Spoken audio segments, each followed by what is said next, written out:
Hi, I'm Francisco. I'm a photographer based in Amsterdam. In this class, we're going to talk about light, its effects on your product photographs, and tips and tricks to control it. Once you have your object in place and your setup ready, the next thing you want to be looking at is how the light is illuminating your object and how the shadows are hitting your backdrop. From experience, you'll find the shadows to be too dark for your liking and therefore not showcasing your object at its best. We can fix this by adding what is called a positive fill to your setup. What that really is essentially adding a white reflector on the opposite side to your light source to bounce that light back into your object to fill in those shadows.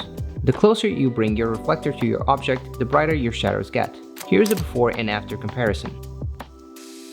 In case you'd like to create the opposite effect and would like to intensify the shadows, you can do this by simply creating a negative fill.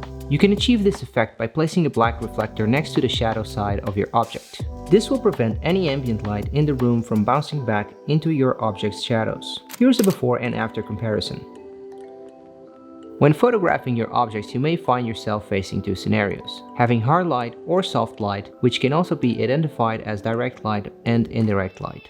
In most cases, it is preferable to photograph in soft light as it is the most common and pleasing to showcase your items. The best way to identify if a product photograph has been shot in hard light or soft light is by looking at the shadows of the object in the image. You'll notice when shooting in hard light, the shadows look very sharp, which means that there isn't much between your light source and your object.